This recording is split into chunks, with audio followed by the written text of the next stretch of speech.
Привет!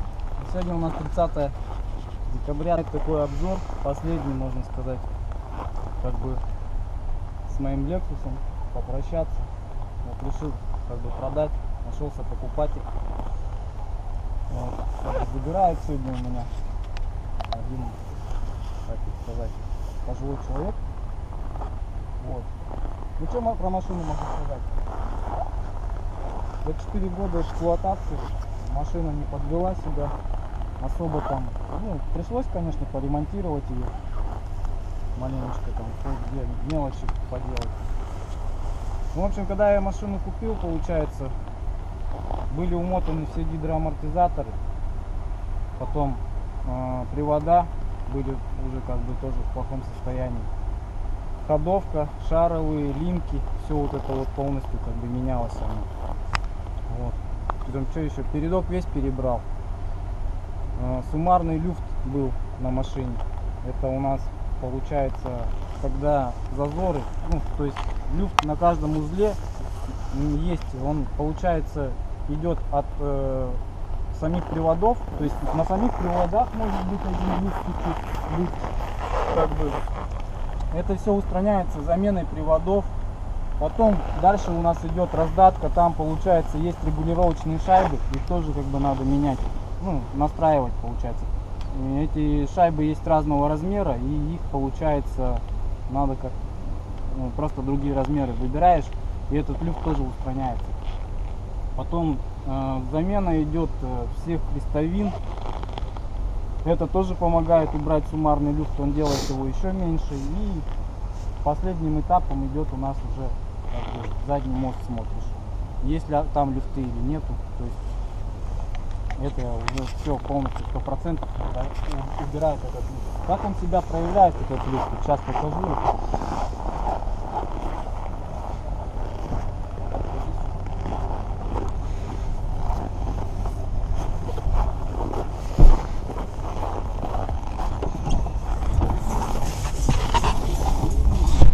Короче, получается, что когда машину покупаете, обращайте внимание на то, какое есть переключение. То есть с эрки заднего хода на дэшку, вот, у меня его почти нету. То есть машина, вот, она дает маленький толчок и все. Если эти толчки большие, то у вас есть конкретно суммарный люфт получается. Это может быть еще проблема в коробке.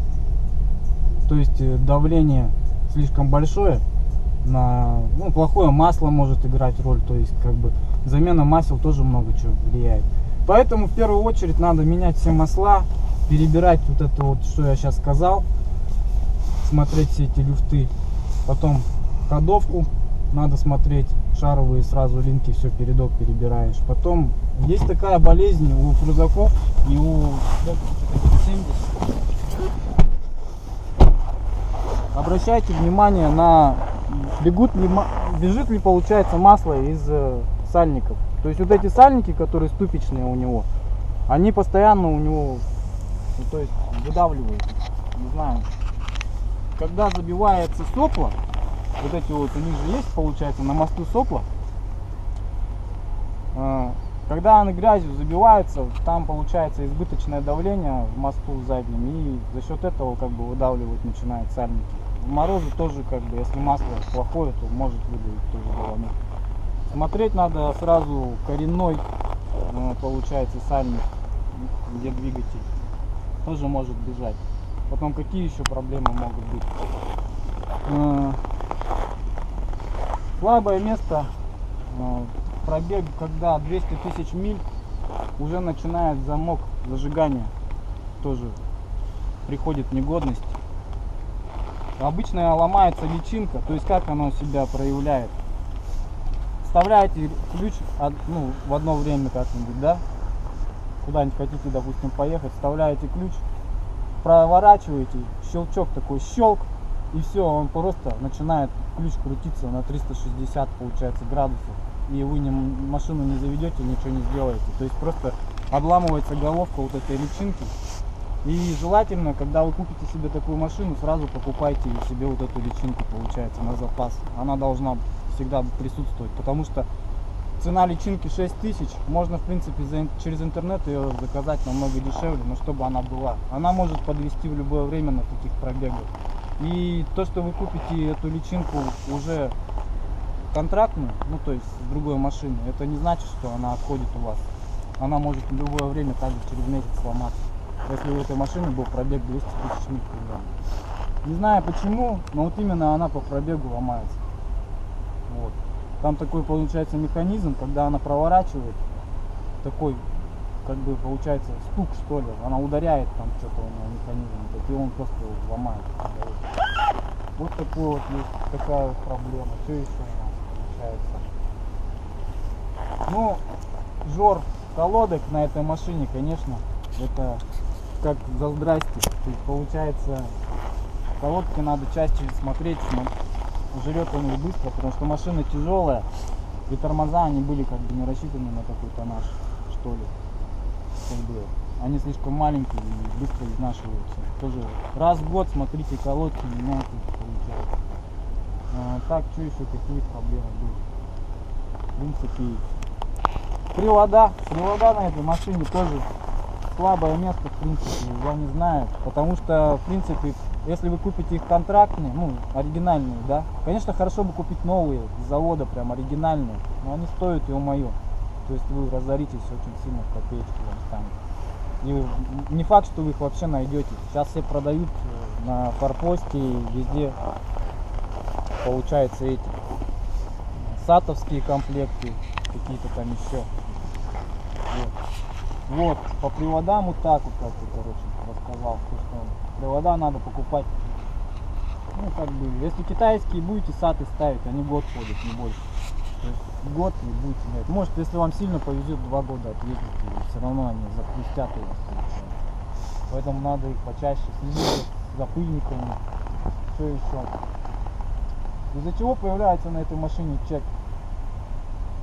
Частая такая причина чек. Не может появиться вообще на ровном месте.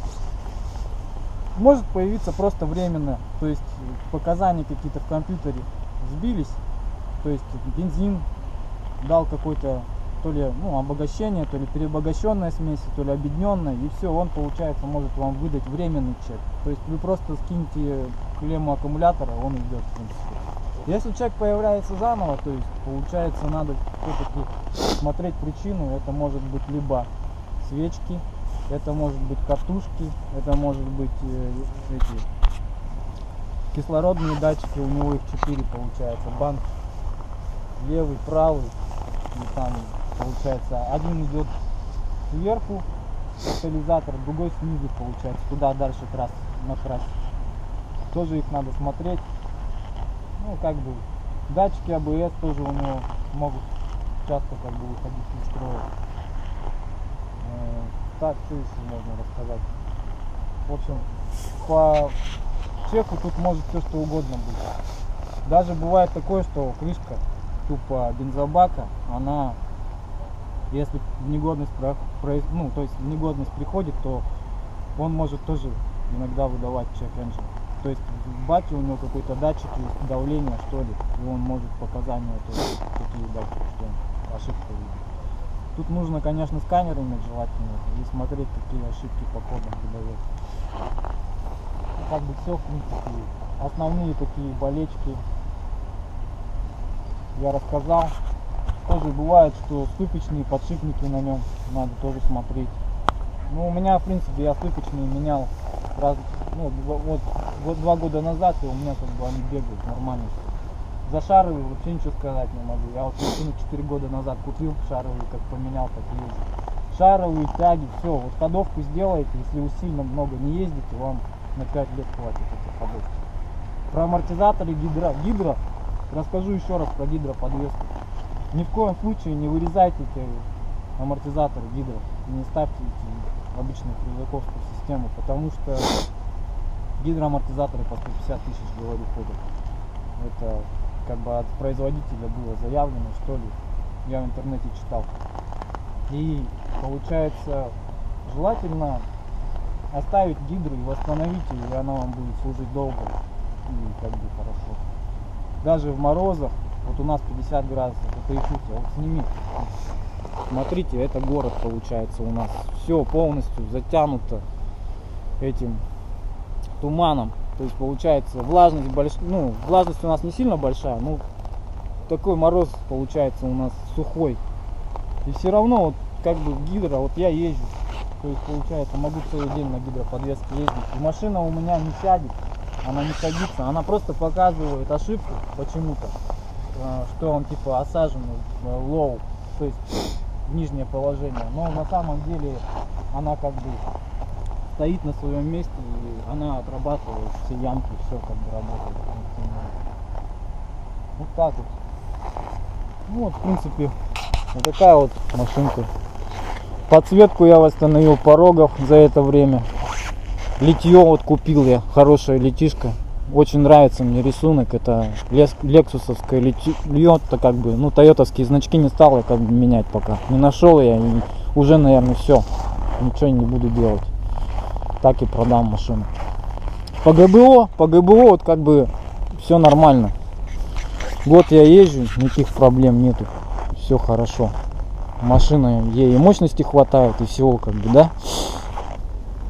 Обязательно ставьте подкрылки. То есть подкрылочки надо вот эти вот ставить родные. Потому что, ну как бы они не идут с завода, надо их отдельно купить, но они не дают закидывать, получается, вот эти вот фары, вот эти туманки. Я их сразу поменял и все как бы. Поставил подкрылки, у меня сейчас такой проблемы нету. Вот такой вот автомобиль. Ну ладно, покатаюсь последний раз на нем. Прокачусь по городу и буду отдавать как бы новому владельцу уже. Будем сейчас переписывать. Все. Якутск. Это у нас ГРЭС-2. Всем пока. Сейчас покатаемся.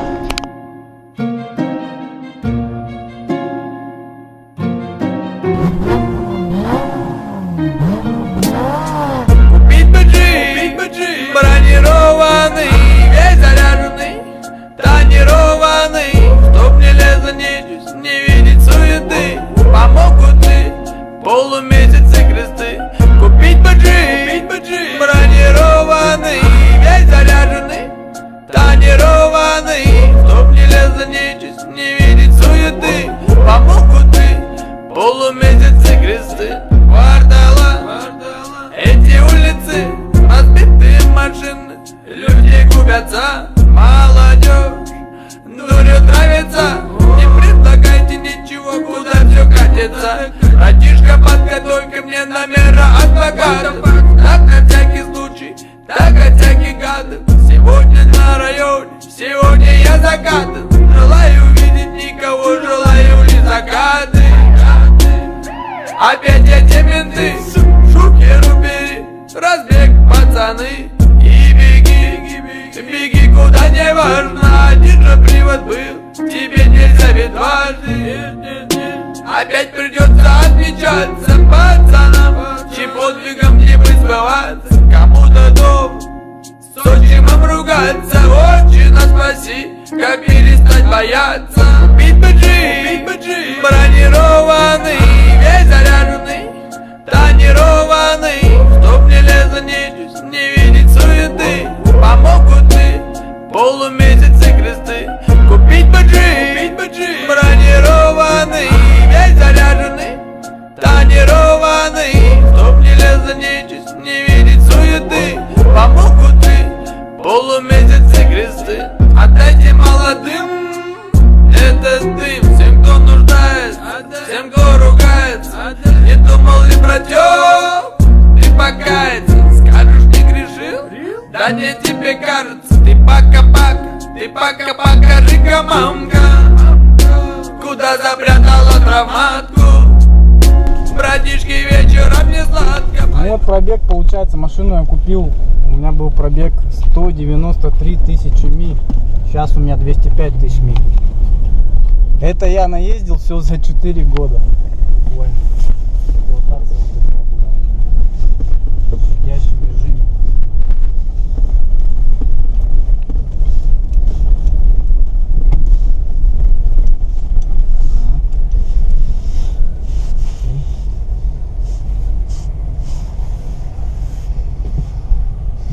очень теплая, комфортная.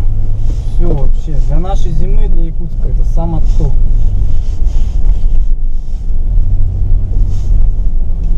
Вообще японцы машины делают, конечно. Для Якутии они самое то. И я считаю, что самые лучшие автомобили они выпускали до 2000, ну может, 2-го года, вот так вот, 2001. Хотя, может быть, еще раньше экземпляры, которые были в 90-х годах, они были еще лучше, чем пошло поколение 2000-х. Но сейчас вообще как делают они полный шлак. И по металлу стали экономить, и по пластмассу. Вот это все дубовое. Вот посмотрите, здесь все мягонькое такое. Все вообще, вся обшивка она хорошего качества. Ничего не скрипит нигде. А вот сейчас уже вот эти шушлаи пошли. Стоят, ё-моё, 2 миллиона. Я вообще не говорю про немецкий это автопром. Ну, я на нем, конечно, никогда не ездил, но критиковать тоже как-то. Вот эти вот Тигуаны, Volkswagen. Смотришь на этот YouTube, как с ним люди мучаются, с этими вагами. Прям вообще даже не хочется в эту сторону смотреть. Я бы даже жил бы в Москве, в теплое время года, вроде бы их условия, да, позволяют покупать такие автомобили. Но я бы не стал бы брать, я бы взял бы честного японца и ездил бы на этой машине годами. Я знаю, что она не подведет. Вот. А вот по поводу немцев я ничего сказать. Да, они машины классные. В плане там своего салона, оснащения. Куда, короче, они дальше ушли японцев, наверное. Ну, в плане надежности, надежность у них никакая. Запчасти дорогие. Здесь я могу, в принципе, ходовку починить за 1010 отдать максимум, передок 20. Но если привода, конечно, делать, уже дороже будет. Но я вот считаю, что ценник терпим вполне. Как бы ремонт делать, по движку тоже что-то делать можно. Я не знаю, что самое дорогое на крузаке, это, наверное, ну, коробка, раздатка, мосты. Но они неубиваемые, это если за ними не следить, масло не заливать, и, ну, плохого качества масла заливать, можно угробить. Постоянно в воду залазить. Как бы так, если вода попадет, другое дело. А так его никак не убьешь, эту машину вообще. Чисто вот мое мнение такое.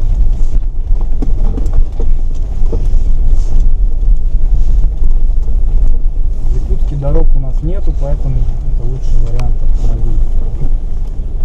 Еще что хочу сказать про наши новые цены на бензин. Это жесть, конечно. Почему не кататься на таких машинах, если бы нам правительство гайки так сильно не закручивало в плане бензина и всего остального, можно было бы держать такие машины, они бы не напрягали. В плане того, что единственный минус крузака — это то, что он много ест бензина. Но если переведете на газ, вам как бы намного легче станет. Хотя я сам не фанат газа, и поставил я его, можно сказать, только из-за, как сказать, из-за практичности, то, что реально дорого бензин заправлять. Вот у меня когда первые 2 года я ездил на бензине, у меня уходило по 5000 в неделю чисто вот на бензин. Ну, и то я работал, дом двигался, никуда, большего себе не позволял.